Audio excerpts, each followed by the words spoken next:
അന്യന്റെ മണ്ണിൽ താവളമടിച്ച് അധികാരം സ്ഥാപിച്ചവർക്ക് ഇന്ന് സ്വന്തം താവളം പോലും സംരക്ഷിക്കാനാകുന്നില്ല. കടലാസ് പുലികൾ ഗർജിക്കുമ്പോൾ ഇറാൻ നിശബ്ദമായി പ്രവർത്തിക്കുന്നു. ലോക പോലീസുകാരന്റെ പതനം ഈ മണ്ണിൽ കുറിക്കപ്പെട്ടു കഴിഞ്ഞു. നമസ്കാരം. ഉപരോധങ്ങൾ കൊണ്ട് ശ്വാസം മുട്ടിക്കാൻ നോക്കിയവർ മറന്നുപോയി. അഗ്നിയിൽ ഉരുകും തോറും തിളക്കം കൂടുന്നതാണ് ഇറാന്റെ ആത്മവീര്യമെന്ന്. ഇന്ന് ഗൾഫിന്റെ ആകാശം സാക്ഷ്യം വഹിക്കുന്നത് ഒരു സാമ്രാജ്യത്തിന്റെ അസ്തമയത്തിനും പുതിയ ശക്തിയുടെ ഉദയത്തിനുമാണ്. ശതാബ്ദങ്ങളായി ഗൾഫ് മേഖലയുടെ കാവൽക്കാർ തങ്ങളാണ് എന്ന അവകാശവാദവുമായാണ് അമേരിക്ക ഈ മണ്ണിൽ താവളങ്ങൾ ഉറപ്പിച്ചത്. ഖത്തറിലെ അൽഖ്വയ്ദ് മുതൽ ബഹ്റിനിലെ 5ാം കപ്പൽ പട വരെ നീളുന്ന വൻ സൈനിക സന്നാഹങ്ങൾ. നിങ്ങളുടെ സുരക്ഷ ഞങ്ങളുടെ ഉത്തരവാദിത്തമാണ് എന്നതായിരുന്നു വാഗ്ദാനം. എന്നാൽ ഇന്ന് കാലം മാറിയിരിക്കുന്നു. സ്വന്തം താവളങ്ങൾക്ക് നേരെ വരുന്ന മിസൈലുകളെ പോലും തടയാനാകാതെ പകച്ചു നിൽക്കുന്ന വൻ ശക്തിയെയാണ് ഗൾഫ് ലോകം കാണുന്നത്. സംരക്ഷകർ തന്നെ അപകടകരമായി മാറുന്ന പുതിയ സാഹചര്യം. ഇറാൻ വിക്ഷേപിക്കുന്ന ഡ്രോണുകളും മിസൈലുകളും അമേരിക്കൻ സൈനിക കേന്ദ്രങ്ങളിൽ പതിക്കുമ്പോൾ ഉയരുന്നത് കേവലം പുകയല്ല, മറിച്ച് വലിയൊരു ചോദ്യചിഹ്നമാണ്. അത്യാധുനിക റഡാറുകളും പാട്രിയറ്റ് മിസൈൽ പ്രതിരോധ സംവിധാനങ്ങളും കൈവശമുണ്ടായിട്ടും തങ്ങളുടെ സ്വന്തം താവളങ്ങളെ പോലും സുരക്ഷിതമാക്കാൻ അമേരിക്കയ്ക്ക് കഴിയുന്നില്ല. ഗൾഫ് ഭരണാധികാരികൾ ഇപ്പോൾ ചോദിച്ചു തുടങ്ങിയിരിക്കുന്നു, നിങ്ങളുടെ സ്വന്തം സൈനികരെ സംരക്ഷിക്കാൻ നിങ്ങൾക്ക് കഴിയുന്നില്ലെങ്കിൽ ഞങ്ങളുടെ രാജ്യത്തിന്റെയോ ജനങ്ങളുടെയോ സുരക്ഷ നിങ്ങൾ എങ്ങനെ ഉറപ്പാക്കും? അമേരിക്കയുടെ സൈനിക മേധാവിത്വത്തിനു മേൽ ആദ്യമായാണ് ഇത്തരമൊരു വിശ്വാസ തകർച്ച ഉണ്ടാകുന്നത്, അതും ഇറാൻ കാരണം. ലോകത്തിന്റെ എണ്ണനാടി ഇറാന്റെ കയ്യിലാണ്. ആ വാതിൽ തുറക്കണമോ അടയ്ക്കണമോ എന്ന് തീരുമാനിക്കുന്നത് വൈറ്റ് ഹൗസ് അല്ല, മറിച്ച് പേർഷ്യൻ കടൽ തീരത്തെ ആത്മവിശ്വാസമുള്ള പോരാളികളാണ്. ഹോർമൂസ് കടലിടുക്ക് വെറും ജലപാതയല്ല, അത് ഇറാന്റെ ഇച്ഛാശക്തിയുടെ അടയാളമാണ്. ഗൾഫ് രാജ്യങ്ങളുടെ നട്ടെല്ലാണ് എണ്ണ വ്യാപാരം. ലോകത്തെ എണ്ണ വിതരണത്തിന്റെ വലിയൊരു ഭാഗം കടന്നു പോകുന്ന ഹോർമൂസ് കടലിടുക്ക് ഇറാൻ അടച്ചത് ഗൾഫ് സമ്പദ് വ്യവസ്ഥയ്ക്ക് ഏൽപ്പിച്ച ആഘാതം ചെറുതല്ല. സമുദ്രപാതകൾ സംരക്ഷിക്കുമെന്ന് പറഞ്ഞ അമേരിക്കൻ നാവികസേന കാഴ്ചക്കാരായി അവിടെ നിൽക്കുന്നുമുണ്ട്. ഇതൊരു യുദ്ധം മാത്രമല്ല, ഇതൊരു സാമ്പത്തിക ഉപരോധം കൂടിയാണ്. വിപണികൾ അസ്ഥിരമാകുമ്പോൾ, ഇൻഷുറൻസ് നിരക്കുകൾ കുതിച്ചുയരുമ്പോൾ ഗൾഫ് രാജ്യങ്ങൾ തിരിച്ചറിയുന്നു, അമേരിക്കയുടെ സാന്നിധ്യം സമാധാനത്തെക്കാൾ ഏറെ തങ്ങൾക്ക് ഭീഷണിയാണ് കൊണ്ടുവന്ന് തന്നിരിക്കുന്നത് എന്ന്. രാഷ്ട്രീയത്തിനപ്പുറം ഈ സംഘർഷത്തിന് വൈകാരികമായ ഒരു വശം കൂടിയുണ്ട്. പരിശുദ്ധമായ റമദാൻ മാസത്തിൽ തന്നെ ഒരു ഇസ്ലാമിക രാജ്യമായ ഇറാന് നേരെ അമേരിക്ക നടത്തിയ ആക്രമണങ്ങൾ അറബ് ലോകത്തെ ജനങ്ങൾക്കിടയിൽ വലിയ പ്രതിഷേധമാണ് ഉണ്ടാക്കിയിരിക്കുന്നത്. ഭരണകൂടങ്ങൾ പലപ്പോഴും രാഷ്ട്രീയ കാരണങ്ങളാൽ മൗനം പാലിക്കുമ്പോഴും ഗൾഫ് തെരുവുകളിൽ അമേരിക്കൻ വിരുദ്ധ വികാരം അലയടിക്കുകയാണ്. തങ്ങളുടെ വിശ്വാസത്തെയും സഹോദര രാജ്യങ്ങളെയും മാനിക്കാത്ത ഒരു ശക്തിയെ ഇനി എത്ര കാലം വിശ്വസിക്കണമെന്ന വികാരം അറബ് ജനതയ്ക്കിടയിൽ ശക്തമാണ്. ഇത് ഗൾഫ് ഭരണാധികാരികൾക്ക് മേൽ വലിയ സമ്മർദ്ദമാണ് ചെലുത്തിക്കൊണ്ടിരിക്കുന്നത്. അമേരിക്കയുടെ ഈ പതർച്ച ഗൾഫ് രാജ്യങ്ങളെ പുനർവിചിന്തനത്തിന് പ്രേരിപ്പിക്കുന്നു.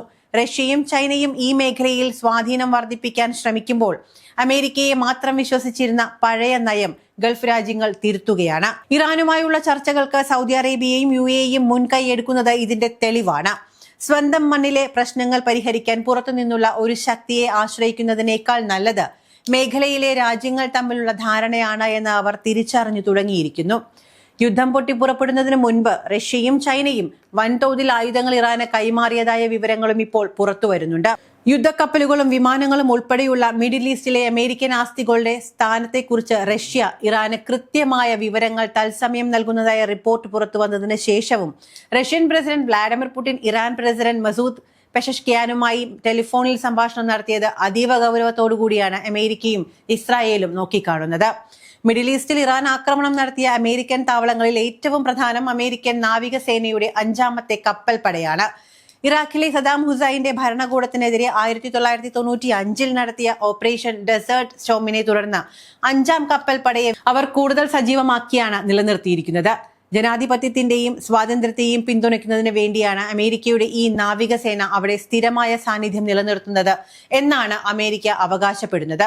പേർഷ്യൻ ഗൾഫ് മുതൽ ഇന്ത്യൻ മഹാസമുദ്രത്തിന്റെ വിശാലമായ ഭാഗങ്ങൾ വരെയുള്ള 2.5 ദശലക്ഷം ചതുരശ്ര മൈൽ വിസ്തൃതിയിലുള്ള അമേരിക്കയുടെ സൈനിക പ്രവർത്തനങ്ങൾക്കാണ് കപ്പൽപ്പട മേൽനോട്ടം വഹിക്കുന്നത്. മനാമയിലെ അമേരിക്കൻ നാവികസേനയുടെ കേന്ദ്ര താവളത്തിലാണ് ബഹ്റിനിലെ ഈ കപ്പലിന്റെ ആസ്ഥാനം സ്ഥിതി ചെയ്യുന്നത്. വെയർഹൌസുകൾ, ആശയവിനിമയത്തിനും രഹസ്യാന്വേഷണത്തിനുമുള്ള കമാൻഡ് സെന്ററുകൾ, ഭവന സൗകര്യങ്ങൾ എന്നിവയുൾപ്പെടെ നിരവധി നഗര ബ്ലോക്കുകൾ ഇവിടെയുണ്ട്.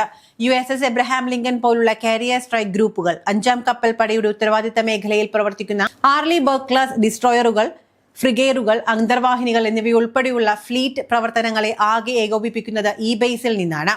ഇറാന്റെ ആക്രമണത്തിൽ ഇവിടെ എത്രമാത്രം നാശനഷ്ടം സംഭവിച്ചിട്ടുണ്ട് എന്നത് ഇനി അറിയാനിരിക്കുന്നതേയുള്ളൂ.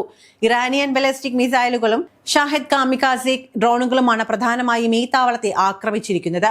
അഭിപ്രായ വ്യത്യാസങ്ങൾ മറന്ന് രാജ്യത്തിനു വേണ്ടി ഒന്നിക്കാൻ ഇറാനികൾ ഇവിടെ തയ്യാറായിരിക്കുന്നു. ഈ ഒരു അവിടുത്തെ ഭരണമാറ്റം കൊണ്ടുവരാമെന്ന അമേരിക്കൻ സ്വപ്നത്തിന് ഏറ്റ കനത്ത പ്രഹരം കൂടിയാണ്. അമേരിക്കയുടെ ഗൾഫ് യുദ്ധതന്ത്രവും മിഡിൽ ഈസ്റ്റിലെ അവരുടെ സൈനിക ശൃംഖലയും എല്ലാം താറുമാറായ അവസ്ഥയിലാണ് ഇപ്പോൾ ഉള്ളത് എന്നാണ് പ്രമുഖ അമേരിക്കൻ മാധ്യമം തന്നെ റിപ്പോർട്ട് ചെയ്യുന്നത്.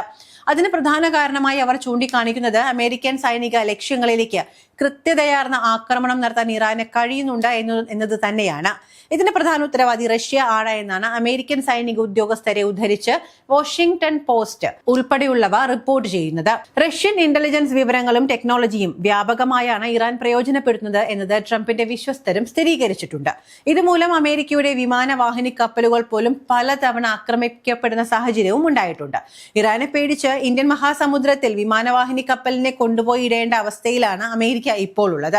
അമേരിക്കൻ നാവികസേനയുടെ 5ാം കപ്പൽപ്പട ഈ മേഖലയിലെ അമേരിക്കൻ സൈനിക സാന്നിധ്യത്തിന്റെ ഒരു മൂലക്കല്ലാണ്. ആ താവളവും ഇറാൻ ഇതിനകം പലതവണ ആക്രമിച്ചു കഴിഞ്ഞിട്ടുണ്ട്. കൃത്യതയാർന്ന ഈ ഇറാൻ ആക്രമണത്തിന്റെ അടിവേര് തേടിപ്പോയപ്പോഴാണ് റഷ്യൻ സഹായം അമേരിക്ക ഇപ്പോൾ തിരിച്ചറിഞ്ഞിരിക്കുന്നത്. ചുരുക്കത്തിൽ അമേരിക്കയുടെ സുരക്ഷാ വാഗ്ദാനങ്ങൾ വെറും കടലാസ പുലികളാണെന്ന് തെളിയിക്കപ്പെട്ടിരിക്കുന്നു. സ്വന്തം സുരക്ഷയ്ക്കായി അമേരിക്കയെ ആശ്രയിക്കുന്നത് സ്വന്തം നിലനിൽപ്പിനെ തന്നെ അപകടത്തിലാക്കുമെന്ന് ഗൾഫ് ലോകം ഇപ്പോൾ മനസ്സിലാക്കി കഴിഞ്ഞിട്ടുമുണ്ട്. ഹോർമൂസ് കടലിടുക്കിലെ അനിശ്ചിതത്വവും റമദാൻ മാസത്തിലെ ആക്രമണങ്ങളും ഉണ്ടാക്കിയ മുറിവുകൾ അത്ര പെട്ടെന്നൊന്നും ഉണങ്ങുന്നതല്ല.